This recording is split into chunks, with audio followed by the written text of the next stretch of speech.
Hey guys, I typically don't make videos about Porsche Taycans. These are electric vehicles.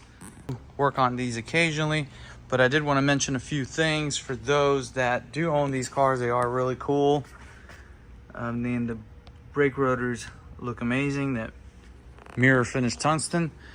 The biggest issue is on these cars are really, obviously, they do have some battery issues, but another thing that to look out for, if you ever run a curb or hit a curb and you have a paint to color match like your body, you'll never get the colors to line up when they actually end up replacing these because they come black. They couldn't match, so the customer was actually trying to figure out if it matched. So he brought the car over and he's like, hey man, they finally matched my wheel after the third time. And this is the wheel that they were matching because he hit a curb and actually bent his control arms here for the tie rods ends. You got the tie rod end, you got the inner and outer. And then of course the bearing, every time you hit them at that kind of force, you'll normally damage the bearing. So we'll replace it at the same time, but I'll get to that in a second. But the big issue was, he's like, hey, they replaced them 3 times and repainted it. So if you look at the finish, it's really pretty, right? You're like, dang man, they really did a good job. It really can't tell. But what really happened was they actually just swapped them. This is the one that they refinished, which has, as you can see, there's no gloss on areas, and it's metallic black. So he doesn't even know that they swapped it to the left side. We haven't even told him yet because the vehicle was dropped off. I mean, look at that run right there. So that's not cool. You know, you expect that you're getting it redone. I mean, no clear coat here whatsoever. Has pretty much similar setup like the Panameras. Actually even looks very similar.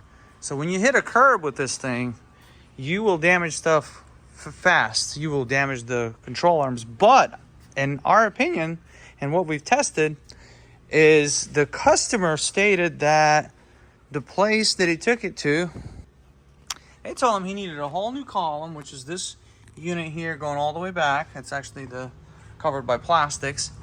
He needed a brand new steering rack, which is electric steering rack. So let's just kind of go back a little bit. It's going to be, I think the total was $13,000 or $14,000, which there's nothing wrong with those column or the steering rack. We tested it, but they said just for safe measures, and you need a brand new steering column.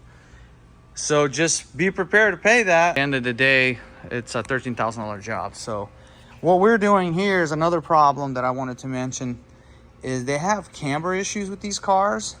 So let me show you guys the tires.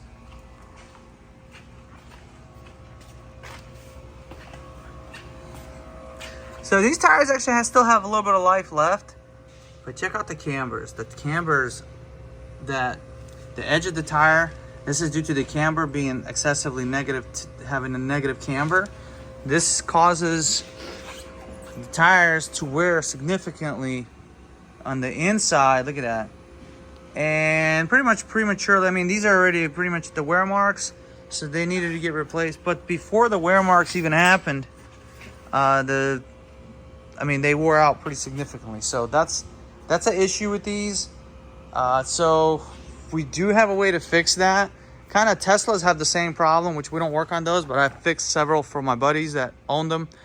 They have excessive camber as well, especially with the pneumatic suspensions. Once they lower, they wear crazy.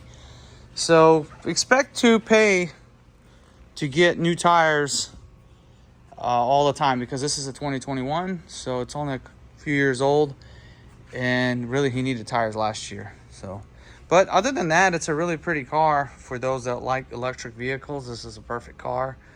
Alternative to a Tesla, which is a way better built vehicle. It's a pretty cool badge. This is a classic looking one, which they reintroduced instead of having the fully coated one, which is pretty nice on Porsche.